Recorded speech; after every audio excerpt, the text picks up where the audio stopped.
నమస్కారం tea news కు స్వాగతం నేను మీ శ్రీనివాస్ రాష్ట్రం ఆర్థికంగా ఇబ్బందుల్లో ఉన్న ప్రతి నెల 1వ తేదీ ఉదయాన్నే పేదల తలుపులు తట్టి పింఛన్లు ఇస్తున్నామని రాష్ట్ర సాంఘిక సంక్షేమ శాఖ మంత్రి డోలా శ్రీ బాలవీరాంజనేయ స్వామి అన్నారు.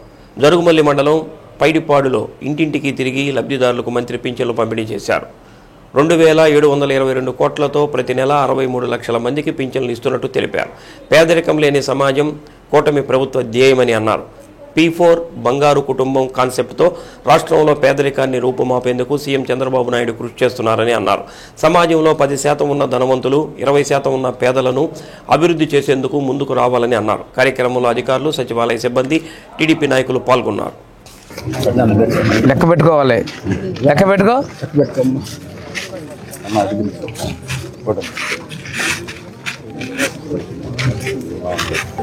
ఈఎంఐ మీరిద్దరు ఉంటారు, మీకు 10,000 వస్తాయి నెలకి.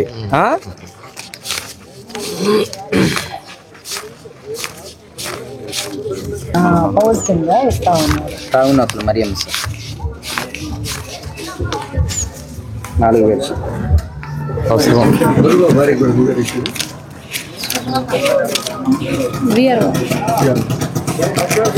ఇదమ్మా ఒక విధ్వంస ప్రభుత్వాన్ని, అరాచక ప్రభుత్వాన్ని తరిమి కొట్టాలని చెప్పేసి ప్రజలందరూ కూడాను ఏకపక్షమైనటువంటి నిర్ణయాన్ని ఇచ్చారు.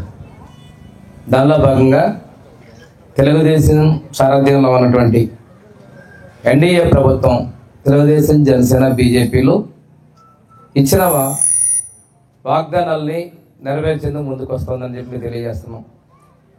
ఎన్టీఆర్ భరోసా పెన్షన్లు ఏదైతే ఎన్నికల ముందు ప్రకటించినప్పటి నుంచి మార్చి నెల నుంచే 4,000 ఇస్తామన్నా, ఇచ్చిన మాట ప్రకారం పెంచి 7,000 రూపాయలు మొదట్లో ఇవ్వడం కూడా జరిగిందనే విషయాన్ని గుర్తు చేసుకుంటా ఉన్నాం. ఒకసారి పెన్షన్ తీసుకుంటే 30 రూపాయలు అన్న ఎన్టీఆర్ ఇస్తే, 70 రూపాయలు చంద్రబాబు నాయుడు గారు ఇస్తే, ఆ తర్వాత 200 చేశారు, 130 పెంచి 200 మళ్ళీ 2,000 చేసింది కూడా తెలుగుదేశం ప్రభుత్వమే. 2,000 3,000 చేస్తామని ఆపసపాలు పడి ఆఖరాల్లో జనవరి నెలలో 3,000 చేశారు. అది వంచన అంటారో మోసం అంటారో ప్రజలే గమనించుకోవాలి, కానీ ప్రజలు బుద్ధి చెప్పారు. ఆ తర్వాత 4,000 వికలాంగుల పెన్షన్ కూడా 5,000ని 1,500 3,000 చేసింది కూడా తెలుగుదేశం చంద్రబాబు నాయుడు గారే. 3,000 మళ్ళీ 6,000 చేసింది కూడా తెలుగుదేశం ప్రభుత్వమే.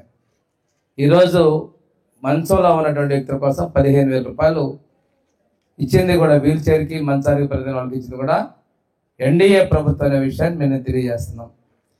1వ తారీఖున పేదల సేవలో ప్రభుత్వ నిర్ణయంతో ముఖ్యమంత్రి గారు ఇచ్చారు. ఈ రోజున మన ముఖ్యమంత్రి గారు కూడా పర్చూరు నియోజకవర్గంలోని పెదగంజం గ్రామాల్లోకి కొద్ది గంటల్లో రాబోతా ఉన్నారు. పేదల కోసం పేదరికాన్ని రూపుమాపేందుకు వస్తున్నారు. ఈరోజు చూస్తే ఒక ఇంట్లో 6,000 వికలాంగుల పెన్షన్, 4,000 వృద్ధాప్య పెన్షన్ ఇవ్వడం జరిగింది. అంటే ఒక ఇంట్లోకి వచ్చేసరికి ఇంకొక ఇంట్లో కూడాను 6,000 పెన్షన్ ఇచ్చారు. ఎర్రగొండపాలెం మండలం గంజివారిపాలెం గ్రామ పొలాల్లో పెద్ద పులి కలకలం సృష్టించింది. గ్రామంలోని పొలాల్లోకి వచ్చిన పెద్ద పులిని చూసి రైతులు భయభ్రాంతులకు గురయ్యారు. అటవీ శాఖ అధికారులకు రైతులు సమాచారం ఇవ్వగా పెద్ద పులి కదలికల కోసం ఫారెస్ట్ అధికారులు ట్రాప్ కెమెరాలు బిగించారు. ట్రాప్ కెమెరాల్లో పెద్ద పులి కదలికలు రికార్డు కావడంతో పొలాల్లో పెద్ద పులి తిరుగుతున్నట్లు ఫారెస్ట్ అధికారులు గుర్తించారు.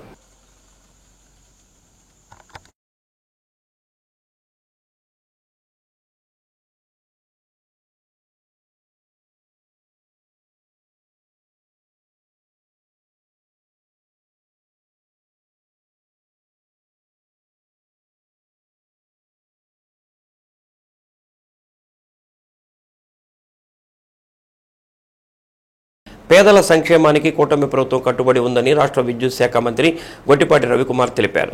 పంగుళూరు మండలం భగవాన్ రాజు పాలెంలో మంత్రి గొట్టిపాటి రవికుమార్ పింఛన్లు పంపిణీ చేశారు. పింఛన్ల పంపిణీలో భాగంగా గ్రామస్తులతో మంత్రి మాట్లాడారు. గ్రామ ప్రజల సమస్యలను మంత్రి అడిగి తెలుసుకున్నారు. రాజుపాలెంలో కమ్యూనిటీ హాల్, డ్రైన్ల నిర్మాణానికి మంత్రి హామీ ఇచ్చారు. సొంతిల్లు నిర్మాణానికి సాయం అడిగిన గ్రామస్తుడికి ముడి సరుకు అందజేస్తామని అన్నారు. ఎన్నికల హామీలను ఒక్కొక్కటిగా నెరవేర్చే బాధ్యత కూటమి ప్రభుత్వానిదేనని చెప్పారు. కార్యక్రమంలో అధికారులు, టీడీపీ నాయకులు, సచివాలయ సిబ్బంది తదితరులు పాల్గొన్నారు. సర్టిఫికెట్లో ఏముంది? మామూలుగా ఉంది, దాన్ని సరి చేయించు. అది నేను రేపు వస్తారు. రేపు వస్తారు, మీరు దగ్గర నుండి చేయించుకోండి. మీరు వచ్చిన వాళ్ళు మీరందరూ కూడా ఈ 2 ఇళ్ళ గ్రామంలో ఇవాళ 1వ తారీఖు కాబట్టి పెన్షన్లు ఇచ్చే కార్యక్రమం జరుగుతుంది. ఇది ఎలా ఉందా, కాలనీలో ఏంది పరిస్థితి అని ఒకసారి చూడటానికి వచ్చాను. పెన్షన్లు ఇవ్వటమే కాకుండా కొంతమంది పెన్షన్ రాని వాళ్ళు ఉన్నారు, చిన్నపిల్లలు, వికలాంగులు ఉన్నారు పిల్లలు, వాళ్ళ పెన్షన్ రావట్లేదని చెప్పారు. కొన్ని సమస్యలు తెలిసి డ్రైనేజ్ సమస్యలు ఇట్లాంటి చిన్న చిన్నవి ఉన్నాయి. తప్పకుండా రాబోయే రోజుల్లో వాటిని కూడా క్లియర్ చేస్తాం. ప్రతి నెల 1 నుంచి 30వ తేదీ వరకు సబ్ డివిజన్ పరిధిలో 30 యాక్ట్ అమలు చేయడం జరుగుతుందని, దీని ద్వారా సభలు, సమావేశాలు, ర్యాలీలు జరుపుకునేవారు తప్పనిసరిగా పోలీసుల అనుమతి తీసుకోవాలని ఒంగోలు డీఎస్పీ రాయపాటి శ్రీనివాసరావు తెలిపారు. డీఎస్పీ కార్యాలయంలో ఆయన మీడియాతో మాట్లాడుతూ ఎవరిని ఇబ్బంది పెట్టాలనే ఉద్దేశంతో కాదని, పర్మిషన్ తీసుకోవడం వల్ల ఎక్కడ ఏ సమావేశం జరుగుతుంది తెలుసుకుని వారికి భద్రత కల్పించేందుకు వీలుగా ఉంటుందనే ఉద్దేశంతో ఇది అమలు చేస్తున్నామని అన్నారు. ఐపీఎల్ మ్యాచ్ ఏప్రిల్ నెలసరి వరకు కొనసాగుతున్నందున బెట్టింగ్ యాప్లు వాడుకొని నడుపుతున్న వారిపై చర్యలు తీసుకునేందుకు పోలీస్ యంత్రాంగం నిఘా ఏర్పాటు చేసిందని తెలిపారు. గతంలో 1 వారం రోజుల పాటు ప్రత్యేకంగా ఏర్పాటు చేసి కొందరిని అదుపులోనికి తీసుకుని చర్యలు కూడా తీసుకోవడం జరిగిందని, అందువల్ల బెట్టింగులకు పాల్పడేవారు జరిగే పరిణామాలపై జాగ్రత్తగా ఉండాలని అన్నారు. బెట్టింగ్ యాప్ల ద్వారా దొరికితే వారి ఆస్తిని కూడా సీజ్ చేస్తామని అన్నారు. మంగమ్మ కాలేజీ, కొప్పోలు ఫ్లైఓవర్ వద్ద యువకులు, అంతకంటే చిన్నవారు బైక్ రైడింగ్లు నిర్వహిస్తున్నారని, వారిని తాలూకా పోలీసులు అదుపులోనికి తీసుకుని కౌన్సిలింగ్ ఇచ్చి పంపించడం జరిగిందని అన్నారు. కౌన్సిలింగ్ ఇచ్చి పంపించడం కాదని, ఇకపై దొరికితే వారిపై ఖచ్చితంగా కేసులు నమోదు చేస్తామని, భవిష్యత్తులో ఉద్యోగాలకు కూడా ప్రమాదం ఉంటుందని, అందువలన యువకుల తల్లిదండ్రులు వారి పిల్లలకు బైకులు ఇచ్చేటప్పుడు జాగ్రత్తలు చెప్పి ఇవ్వాలని తెలిపారు. తల్లిదండ్రులు భవిష్యత్తును దృష్టిలో ఉంచుకుని పిల్లలు కూడా బైక్ రేసుల్లో పాల్గొనకుండా చూడాలని కోరారు. మనకు ప్రతి నెల కూడాను 1వ తేదీ నుంచి ఆ మంత్ ఎండింగ్ వరకు కూడాను రొటీన్ కోర్సులో 30 పోలీస్ యాక్ట్ ఆర్డర్స్ ఇష్యూ చేయటం జరుగుతుంది. దీని ఉద్దేశం ఏమిటి అనంటే, ఎవరైనా సరే ర్యాలీస్ కానీ లేదంటే సమావేశాలు కానీ ఇలాంటివి జరుపుకోవాలి అనంటే ముందస్తుగా కన్సర్న్ ఎస్డిపిఓ దగ్గర నుంచి, అంటే నా దగ్గర నుంచి ఈ సబ్ డివిజన్లో పర్మిషన్ తీసుకోవాల్సి ఉంటుంది. కేవలం రెగ్యులేషను నిమిత్తం చేసేటటువంటి చర్య. అందువల్లనే నిన్న కూడాను ఈ 30 పోలీసు యాక్ట్ కింద ఆర్డర్స్ ఇష్యూ చేయటం జరిగింది. ఎవరైనా సమావేశాలు, ర్యాలీసు, మీటింగ్స్ ఇలాంటివి కనుక హోల్డ్ చేసుకోవాలి అని అంటే తప్పనిసరిగా ఆర్డర్స్, పర్మిషన్ తీసుకోవాల్సి ఉంటుంది. ఒకవేళ అలా లేకుండా కనుక ఏదైనా పెట్టినట్లయితే దాని మీద మేము చట్టరీత్యా చర్యలు తీసుకోవడానికి కూడా మాకు అవకాశం ఉంటుంది. కనుక అందరూ గమనించాలని చెప్పేసి కోరుకుంటున్నాను. రెండోది వచ్చేసి, ఇప్పుడు మనకు ఈ మంత్ ఎండింగ్ వరకు ఆల్మోస్ట్ ఇంకొక 1 మంత్ వరకు మనకు ఐపీఎల్ సీజను నడుస్తూ ఉంది. చాలా చోట్ల ఈ బెట్టింగ్ యాప్స్, రాధే యాప్ ఇలాంటి యాప్స్ను ఉపయోగించేసి కొంతమంది ఆ బెట్టింగ్లో ఇన్వాల్వ్ అవటం జరుగుతూ ఉంది. తెలియని వాళ్ళను కూడా కొంతమంది దీంట్లోకి, నెట్లోకి డ్రాగ్ చేయటం జరుగుతూ ఉంది. అలాంటి వాళ్ళ వారికి నేను మా పోలీస్ వైపు నుంచి హెచ్చరించేది ఏమిటి అనంటే, దీంట్లో ఇన్వాల్వ్ అయ్యి దొరికారు అనంటే మాత్రం వాళ్ళ మీద సీరియస్ యాక్షన్ తీసుకోవాల్సి ఉంటుంది. వాళ్ళు కనుక బుకీస్ కనుక అయ్యినట్లయితే వాళ్ళ ప్రాపర్టీస్ మీద కూడాను అటాచ్మెంట్కు కోర్టు ఆర్డర్స్ తీసుకునే పరిస్థితి దాకా వస్తుంది. కనుక ఎవరు కూడాను ఇట్లాంటి బెట్టింగ్ పాల్పడకూడదని చెప్పేసి కోరుకుంటున్నాం. ఆల్రెడీ దీని మీద కొన్ని ప్లేసెస్లో కూడాను లాస్ట్ వీక్ రైడ్స్ కండక్ట్ చేయటం జరిగింది. కొంతమందిని హోల్డ్ చేయటం జరిగింది. వాళ్ళ మీద యాక్షన్ కూడా తీసుకోవటం జరిగింది. ఒంగోలు నగరపాలక సంస్థకు ఆదాయ వనరులపై పన్నుల వసూళ్లలో కార్పొరేషన్ లక్ష్యాలను చేరుకుంది. ఈ మేరకు 10 రోజుల క్రితం వరకు నత్తనడకన సాగిన పన్నుల వసూలు ప్రక్రియ ఈ 10 రోజుల్లో మరింత వేగవంతమైంది. గత ఏడాది మార్చి 31 నాటికి వసూళ్ల కంటే అదనంగా 10 కోట్లు వసూలు చేశారు. 100% పన్నులు వసూళ్ల లక్ష్యంగా పురపాలక శాఖ ఆస్తి పన్నుపై 50% వడ్డీ రాయితీ ప్రకటించగా, అందుకు మార్చి 31వ తేదీతో గడువు విధించడంతో సోమవారం అర్ధరాత్రి వరకు పెండింగ్ పన్నుల వసూళ్లలో కార్పొరేషన్, రెవెన్యూ సిబ్బంది, సచివాలయ సెక్రటరీలు కష్టపడి పనిచేశారు. దీంతో సోమవారం ఒక్కరోజే 1,60,00,000 వసూలయ్యాయి. 2023-24 ఆర్థిక సంవత్సరంలో సంబంధించి ఆస్తి పన్ను 30.32 కోట్లు వసూలు చేయగా, ఈ ఆర్థిక సంవత్సరం 2024-25లో స్పెషల్ డ్రైవ్ నిర్వహించి ఆస్తి పన్ను 41.04 కోట్లు వసూలు చేశారు. నీటి పన్ను 8.54 కోట్లు వసూలు చేయడం జరిగింది. దీంతో గత ఏడాదితో పోలిస్తే 10 కోట్లు ఎక్కువ వసూలయ్యాయి. అతి కొద్ది సమయంలో కార్పొరేషన్ నిర్వహించిన స్పెషల్ డ్రైవ్లో కార్పొరేషన్ రెవెన్యూ సిబ్బంది సచివాలయ సెక్రటరీలు నిరంతర కృషితో లక్ష్యాలను చేరుకున్నారు. ప్రజలు కూడా వడ్డీ రాయితీ అవకాశాన్ని సద్వినియోగం చేసుకుని సకాలంలో పన్నులు చెల్లించారు.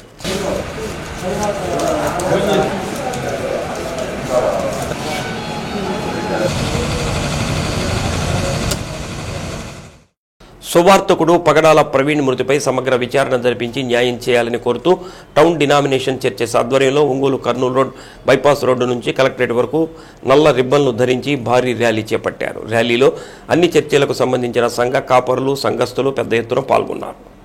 కలెక్టరేట్ వద్ద జరిగిన నిరసన కార్యక్రమంలో ఆల్ డినామినేషన్ చర్చెస్ అధ్యక్ష కార్యదర్శులు భగవాన్ దాస్, ఐజక్, ఇతర మత సంఘ పెద్దలు మాట్లాడుతూ సువార్తికుడు పగడాల ప్రవీణ్పై అసాంఘిక శక్తులు కావాలనే అసత్య కథనాలు చేస్తున్నాయని అన్నారు.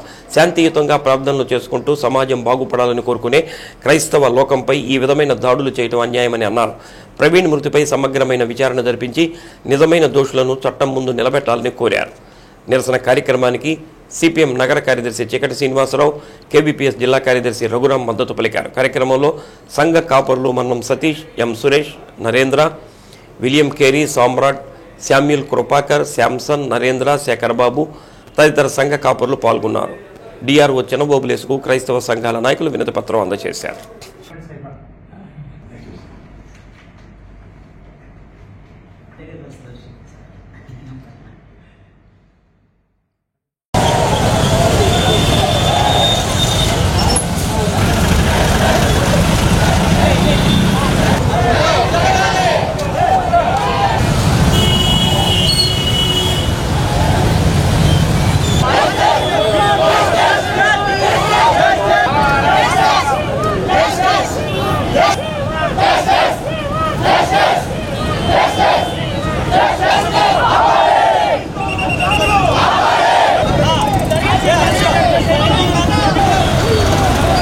ప్రవీణ్ పగడాల మరణము అనుమానాస్పదంగా అన్ని వీడియోల్లో కనబడుతూనే ఉంది. ప్రజల విశ్లేషణ మనం గమనిస్తున్నాం, వీడియోల విశ్లేషణ గమనిస్తున్నాం. వాటి ద్వారా అనుమానాలు రోజు రోజుకి పెరుగుతూ ఉన్నాయి. దాన్ని మాఫీ చేయడానికి, మభ్యపెట్టడానికి అపోజిషన్ లాగా వస్తున్నటువంటి వీడియోలు కూడా గమనిస్తున్నాం. ఆయన గౌరవనీయమైనటువంటి మంచి స్థితిలో ఉన్నటువంటి వ్యక్తి తాగి ఉన్నాడని చెప్పడం, పడుకోనున్నాడని చెప్పడం, నడపలేక జారిపడ్డాడంటాం. ఎవరైనా పడి అంతలావున చచ్చిపోయిన వాళ్ళని ఏడా చూడలే ఇంతవరకు. యాక్సిడెంట్ అయితే చచ్చిపోతారు కానీ బండి పైన పడి చచ్చిపోయినట్టు ఎక్కడా కూడా మనం చూడడం లేదు. అందుచేత ఈ మాటలు, ఈ వీడియోలు ఇవన్నీ అబద్ధాలని అందరికీ అర్థమవుతా ఉంది. వాటిని మనం గమనించి ప్రభుత్వం వారు, అధికారులు చక్కగా న్యాయం చేకూర్చాలని, సరైనటువంటి విశ్లేషణాత్మక పరిశీలన చేయాలని మేమందరం కూడా కోరుకుంటూ ఉన్నాం.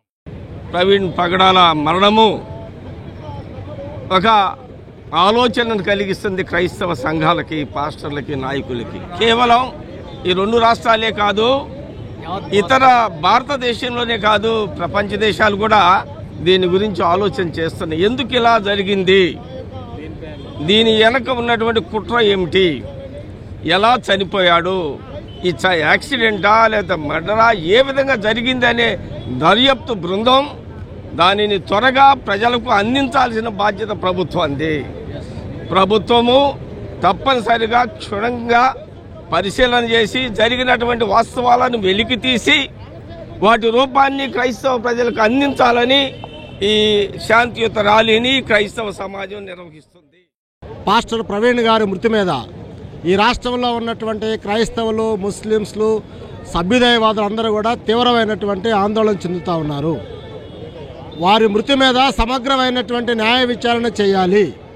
క్రైస్తవులు ఎక్కడ పడితే అక్కడ అన్ని చోట్ల, అన్ని నగరాల్లో, పట్టణాల్లో వీధుల్లోకి వచ్చి తమ ఆవేదనని ప్రభుత్వం దృష్టికి తీసుకొస్తున్నప్పుడు ప్రభుత్వం ఈరోజు కాలయాపన చేయకుండా సమగ్రమైన న్యాయ విచారణ చేసి సత్వరమే దీని మీద రిపోర్ట్ బయట పెట్టాలని చెప్పేసి మేము కోరుతూ ఉన్నాము. భారతదేశంలో ఉన్న మనందరము సహోదరులమే. కులాలు, మతాలు, ప్రాంతాలకు అతీతంగా లౌకిక రాజ్యంగా డాక్టర్ బిఆర్ అంబేద్కర్ గారు మనకిచ్చిన గొప్ప రాజ్యాంగాన్ని బట్టి లౌకిక రాజ్యంలో ఎవరి మతాన్ని వారం ప్రకటించుకునే హక్కు మనకుంది. అయితే ఈ మధ్య ఈ యూట్యూబ్ ఎప్పుడైతే వచ్చిందో ఈ యూట్యూబ్లో కొంతమంది అల్లరిమోకలు కూడా పెరిగిపోయారు. అన్ని రకాలుగా కూడా విమర్శించుకొని దుమ్మెత్తి పోసుకునే వాళ్ళు ఎక్కువైపోయారు. పూర్వదినాల్లో బాయ్ బాయ్ అంటూ హిందూ ముస్లిం క్రైస్తవులు కలిసి వారి వారి పండగలు చేసుకునేవారు. ఈరోజు యూట్యూబ్లో వచ్చిన తర్వాత మరి పెద్దవారేమో కాస్తంత దూరంగా ఉన్నారు. చిన్న చిన్న పిల్లలు యూట్యూబ్లోకి వచ్చి వారు ఫేమస్ అవ్వాలని చెప్పి ఇష్టానుసారంగా ప్రవర్తిస్తున్నారు. అది ఏ మతంలోనైనా ఏ వర్గంలోనైనా. దయచేసి నా డిమాండ్ ఏంటంటే హైందవులలోనైనా క్రైస్తవులలోనైనా ముస్లింలోనైనా అల్లరి రేకెంతిచ్చే యూట్యూబ్లను మూయించివేయండి. ఇతర దేవుళ్లను దేవతలను వ్యంగ్యంగా మాట్లాడటం, లేదా యేసుక్రీస్తు 3 మేకులు కూడా పీక్కోలేనోడు మీకు దేవుడు ఎలా అయ్యాడని అవతల వాళ్ళు మాట్లాడటం, దయచేసి ఇలాంటివి ఏవైతే ఉన్నాయో మొట్టమొదటిగా ఆ యూట్యూబర్స్ మీద మీరు చర్య తీసుకోండి. వారు ఏ మతస్థులైనా మేము ఆహ్వానిస్తూ ఉన్నాం. జిల్లా వ్యాప్తంగా ఎన్టీఆర్ భరోసా పింఛన్ల పంపిణీ ఉదయం 6 గంటల నుంచి ప్రారంభమైంది. ఉమ్మడి ప్రకాశం జిల్లాలో రాష్ట్ర మంత్రులు డోలా శ్రీ బాలవీరాంజనేయ స్వామి, గొట్టిపాటి రవికుమార్లతో పాటు ప్రజాప్రతినిధులు, అధికారులు పింఛన్ల పంపిణీలో పాల్గొన్నారు. డిఆర్డీఏ పీడీ నారాయణ జిల్లాలో జరుగుతున్న పింఛన్ల పంపిణీని పర్యవేక్షించారు. టంగుటూరు మండలం ఒల్లూరులో లబ్ధిదారులకు నారాయణ నేరుగా పింఛన్లు పంపిణీ చేశారు. జిల్లా వ్యాప్తంగా 2,83,217 మందికి ప్రభుత్వం 123 కోట్లు విడుదల చేసింది. మధ్యాహ్నం 81% మేర లబ్ధిదారులకు పింఛన్లు పంపిణీ చేశారు. సచివాలయ సిబ్బంది, వివిధ శాఖల అధికారులు ఇంటింటికి తిరిగి పింఛన్ల నగదును అందజేశారు.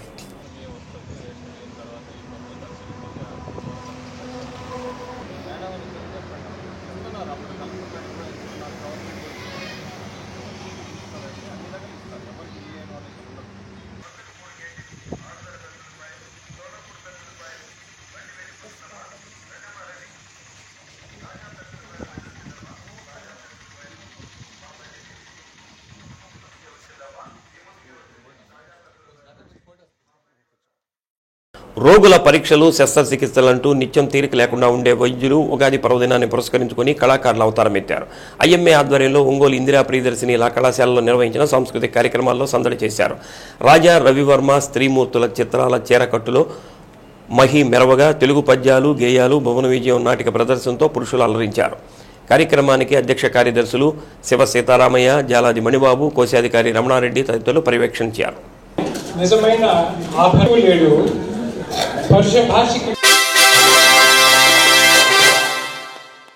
భువన విజయ సభకు నమస్సులు. మా పాలనలో ప్రజలు ఎంతో సంతోషంతో ఉంటూ ఈ సాహితీ సమావేశాల్లో ఉత్సాహంగా పాల్గొంటున్నారు. వారు మాకు ఎన్నో సమస్యలను, దత్తపదులను రాసి మాకు పంపించారు. ఇవిగో మేము కూడా ప్రత్యక్షంగా కొన్ని వీరు పెంగళి సూరణ గారు కళా ప్రపూర్ణ, కళా పూర్ణోదయ రచయిత. ఆ ప్రక్కన ఉన్నవారు రామరాజభూషణుడు భట్టుమూర్తి గారు. ఆహా, వీరి వసుచరిత్రము తెలుగదేలయన్న దేశము తెలుగు, ఏను తెలుగు వల్ల భుండ తెలుగు కొండ, ఎలనుకులు గొల్వ ఎరుగవే బాసాడి, దేశ భాషలందు స్వామి చంచలమైన చిత్తమిదే, నీ జ్ఞానాంజనారేఖచే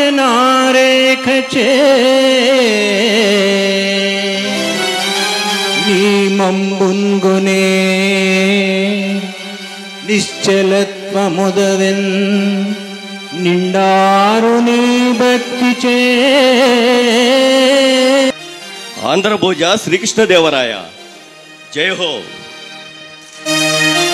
దేశ భాషలందు తెలుగు లేస్తన్నం తమకు తెలుగు భాష ఎడల ఉన్న పట్టు చూడ కడు సంభ్రమాశ్చర్యములు కలుగుచున్నవి. కరిమింగిన వెలగా అనే నానుడి జగమంతా ఎరుకే. ఓయి కురురాజ నీ కొడుకుత్తగోల కొండవల నుండు విను మూలముండదిక బండనమున గెలిపింతు పాండుసుతుల వరమునన్. ఎంత మాట, ఎంత మాట! ఇది క్షాత్ర పరీక్షే కానీ క్షత్రియ పరీక్ష కాదే.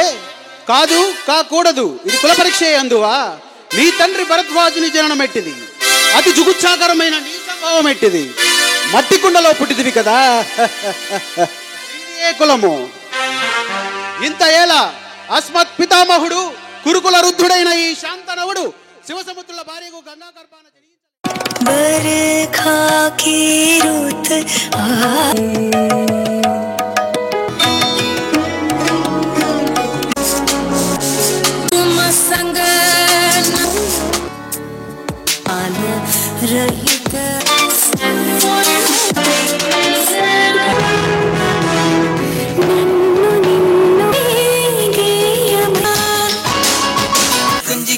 മുന്തിരി മുത്തൊളി ചിന്തിക്കോ സുന്ദരി വാവേ തങ്കിണ്ണക്ക തകതിമിയാടും തങ്കനിലാവേ കുഞ്ചിരി തഞ്ചി കുഞ്ചിക്കോ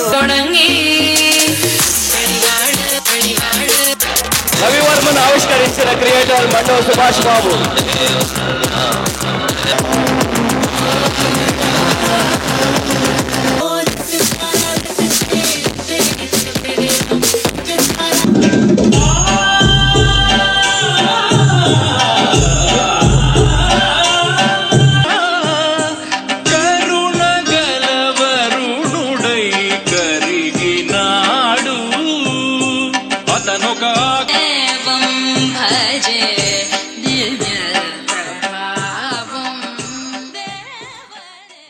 సంతపేట సాయిబాబా మందిరంలో నిర్వహిస్తున్న వసంత నవరాత్రి మహోత్సవాల్లో భాగంగా నిర్వహిస్తున్న సాంస్కృతిక కార్యక్రమాలు ఉత్సాహభరితంగా సాగుతున్నాయి.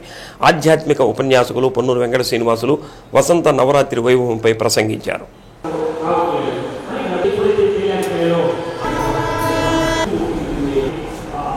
ఉగాది ప్రారంభంలోనే అమ్మవారిని ప్రకృతి స్వరూపిణిగా భావించి అమ్మవారి ఆరాధన చేయడం వల్ల సమస్త శుభాలు కలుగుతాయని అన్నారు. దేవి శరన్నవరాత్రి మహోత్సవాల లాగానే 9 రోజులు అమ్మవారిని 9 రూపాల్లో ప్రతిష్ఠించి అమ్మవారిని వసంత నవరాత్రుల్లో కూడా ఆరాధన చేయాలని తెలిపారు. ముందుగా మందిరం అధ్యక్షుడు అలహరి చెంచలరావు, సెక్రటరీ మోహన్ రావు, ఓరుగంటి ప్రసాద్, ఉపన్యాసకులు పొన్నూరు వెంకట శ్రీనివాసులను స్వామివారి శేషవస్త్రంతో సత్కరించారు. సుధాకర్ స్వామి, సాయి స్వామి వేదాశీర్వచనం అందజేశారు.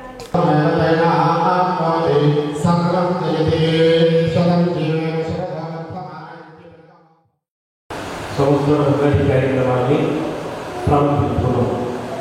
అంటే ఉగాది ప్రారంభంలోనే మనకి వసంత నవరాత్రులు కూడా ప్రారంభమవుతాయి. వసంత నవరాత్రులు అంటే దేవికి ఏ విధంగా అయితే దేవి నవరాత్రి మహోత్సవాలు ప్రకృతికి సంబంధించినటువంటి పండుగ. అంటే విశ్వావసు మనకి ప్రభావాది నామ సంవత్సరాలలో 60 సంవత్సరాలలో ఈ విశ్వావసు నామ సంవత్సరం కూడా ఒకటి. పోయిన సంవత్సరం మనం క్రోధి నామ సంవత్సరం అని అనుకున్నాము. ఆ క్రోధి నామ సంవత్సరం మనకి పోతూనే మయన్మార్లో ఒక అద్భుతమైనటువంటి ఒక భూకంపం రూపంలో ఎంతో మందిని బలిస్తున్నటువంటి సందర్భాన్ని కూడా చూసాం. అందుకనే మనం ప్రకృతికి ఎప్పుడూ కోపం రాకుండా, ప్రకృతికి ఎప్పుడైనా సరే మనం కోపాన్ని కలిగించామంటే సాక్షాత్తు ప్రకృతి స్వరూపుడైనటువంటి అమ్మవారే ప్రకోపించినటువంటి సందర్భంలో మనకి అనేక రకాలైనటువంటి ఒకసారి మనం సునామీ అనేటువంటి సందర్భాన్ని చూసాం. తర్వాత కరోనా లాంటి ఒక విపత్కర పరిస్థితి చూసాం. నిన్న మయన్మార్లో మనం భూకంపం లాంటి ఒక విపత్కరమైనటువంటి పరిస్థితిని చూసాం. అంటే ప్రకృతిని జయించలేనటువంటి మానవుడు ప్రకృతి ఆరాధన ద్వారానే ప్రకృతిని మనం దాని యొక్క ఆశీస్సులు పొందాలన్నటువంటి సందేశం మనకి ఉగాది పండుగ ద్వారా ఇస్తుంది. ముఖ్యంగా ఈ విశ్వావసు నామ సంవత్సరం అనేది ఏంటంటే ఈ విశ్వానికి మొత్తాన్ని కూడా వశం చేసుకునేటటువంటి సంవత్సరం ఇది. అంటే ఎప్పుడైతే ఈ విశ్వాన్ని మొత్తం వశం చేసుకోబోతుందో ఈ ప్రకృతి మొత్తం కూడా, అంటే ఎవరి ఆధీనంలోకైతే మనం వెళ్తామో, ఎవరి వశంలోకైతే మనం వెళ్తున్నామో వాళ్ళే మనకి అన్ని రకాలైనటువంటి సౌకర్యాలు మనమున్నటువంటి సాధనలు ఈ ఇచ్చిన చేయమని పంపించింది. నాకు ఏం ఆలోచన రాలేదు. అసలు సృష్టి అంటే ఏమిటో నాకే అర్థం కాదు. ఇప్పుడు ఏం చేయాలి అని ఒక ఆలోచనలో పడిపోయినటువంటి ఆ బ్రహ్మదేవుడు కూడా నన్ను పంపించినటువంటి ఆ తల్లి ఎవరైతే ఉందో, అమ్మ నువ్వు ఈ కార్యక్రమం కోసం నన్ను పంపించావు, కానీ నాకేం ఆలోచన రావట్లేదు. నేను మోహవాడిలాగా ఉన్నాను, నేను ఒక నిరక్షరాశులాగా ఉన్నాను, నేను ఒక అజ్ఞానిలాగా. కాబట్టి ఇవన్నీ అజ్ఞానాన్ని తొలగించేటటువంటి తల్లి ఆ తల్లి. కాబట్టి అమ్మ నువ్వే ఏదో మార్గం చూపించాలని చెప్పి ఆ తల్లి దగ్గరికి వెళ్ళి బ్రహ్మదేవుడు అమ్మవారి ఎర్రగొండపాలెం చైతన్య నగర్లో ఎన్టీఆర్ భరోసా పింఛన్లను టీడీపీ నియోజకవర్గ ఇన్ఛార్జ్ గూరూడి ఎలక్షన్ బాబు పంపిణీ చేశారు. ఈ సందర్భంగా తెలుగుదేశం పార్టీ నాయకులు కార్యకర్తలతో కలిసి ఇంటింటికి వెళ్లి లబ్ధిదారులను ఆప్యాయంగా పలకరించి వారికి ఎలక్షన్ బాబు పింఛన్ నగదు పంపిణీ చేశారు. కూటమి ప్రభుత్వం చంద్రబాబు నాయకత్వంలో పెంచిన ఎన్టీఆర్ భరోసా పింఛన్లను ఉదయం 7 గంటల నుంచే వృద్ధాప్య వితంతు పింఛన్దారులకు 4,000, వికలాంగులకు 6,000 అందజేశారు. కార్యక్రమంలో ప్రభుత్వ అధికారులు, టీడీపీ కూటమి నాయకులు, సచివాలయ సిబ్బంది పాల్గొన్నారు.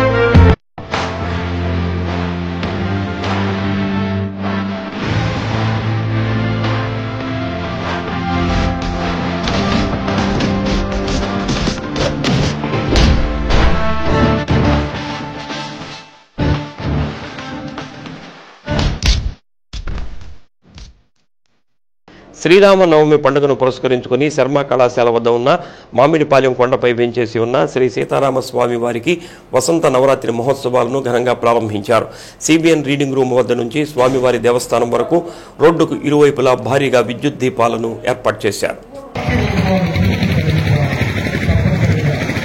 దీనిలో భాగంగా మహిళా కోలాట బృందంచే చెన్నకేశ్వర స్వామివారి గుడి వద్ద నుంచి శ్రీ సీతారామస్వామివారి దేవస్థానం వరకు కోలాట ప్రదర్శన జరిపించారు. ఐ మురళీకృష్ణ ఆధ్వర్యంలో నిర్వహించిన అన్నమయ్య సంకీర్తన విభావరి అలరించింది. ఆధ్యాత్మిక ఉపన్యాసకులు డాక్టర్ రామచంద్రుని రమేష్ కృష్ణ సుందరకాండ పారాయణ చేశారు. కార్యక్రమాలను సీతారామస్వామి దేవస్థానం ప్రధాన కార్యదర్శి మద్దులూరి శ్రీనివాసరావు, డాక్టర్ సంతవేలూరు కోటేశ్వరరావు పర్యవేక్షించారు. ఈ కార్యక్రమంలో మాకినేని అమరసింహం, కటకంశెట్టి అనిల్, పెద్దిశెట్టి వరలక్ష్మి, కరణం రాఘవరావు, గుర్రం వెంకట్రావు తదితరులు స్వామివారి చిత్రపటాలతో నగరోత్సవంలో పాల్గొన్నారు.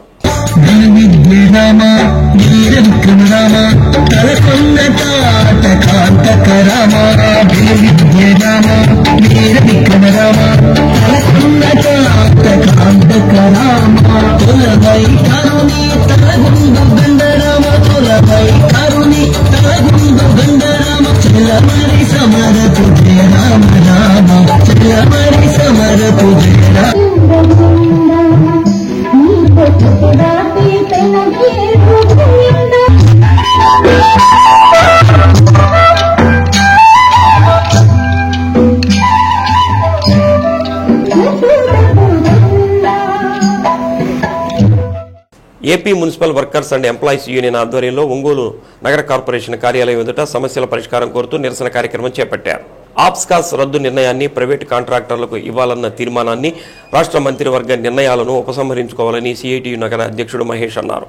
ప్రైవేట్ ఏజెన్సీలు కాకుండా మున్సిపల్ కార్పొరేషన్ అందరినీ పర్మనెంట్ చేయాలని కోరారు. పదవీ విరమణ వయసు 62 సంవత్సరాల వరకు పెంచాలని అన్నారు.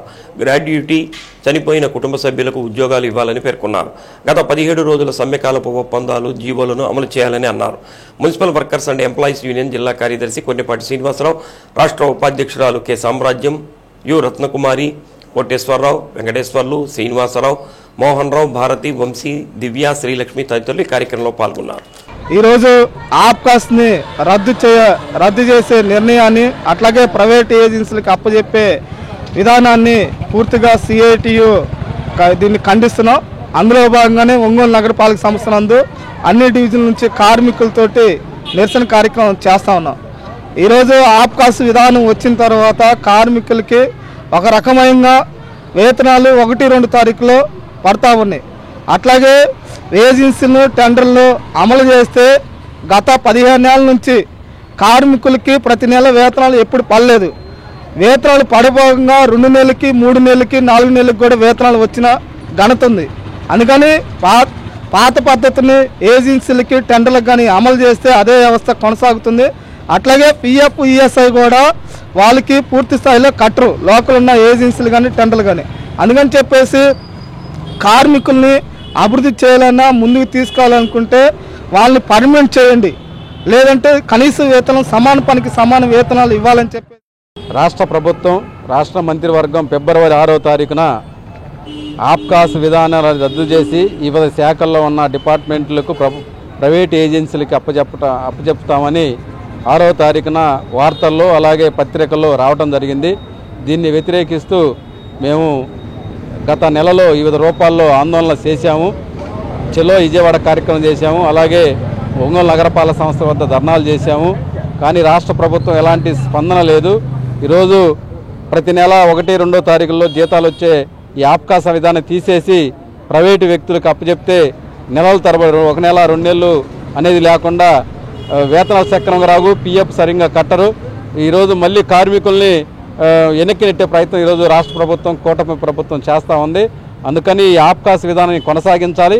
ఆబ్కాస్ రద్దు చేస్తే మున్సిపల్ కార్మికులందరినీ పర్మనెంట్ చేయాలని మేము డిమాండ్ చేస్తా ఉన్నాం. ఈ కూటమి ప్రభుత్వం 279 జీవో తీసుకొచ్చి అనేక మంది ప్రాణాలను పట్టబెట్టుకుంది. ఇప్పుడు ఆ ప్రభుత్వము ఏదో ఆబ్కాస్ ఇస్తే ఈరోజు మళ్ళీ ఆబ్కాస్ని రద్దు చేసి ప్రైవేటు ఏజెన్సీకి ఇవ్వాలని పూనుకుంటుంది. కాబట్టి ఇది సరైనది కాదని చెప్పి మేము దశల వారీగా మేము పోరాటం సిద్ధం చేస్తున్నాము. కానీ ఆబ్కాస్ ఏదైతే పేపర్ ప్రకటన ఇచ్చిందో అదేవిధంగా పేపర్ను మాకు వెనక్కి తీసుకోవాలని కోరుతున్నాము. డి న్యూస్లో నేటి మాట. నచ్చిన పనిని ఎవరైనా బాగా చేస్తారు, కానీ ప్రతి పనిని మనకు నచ్చినట్టుగా చేయడమే విజయ రహస్యం. డి న్యూస్ ఇంతటితో సమాప్తం. నమస్కారం.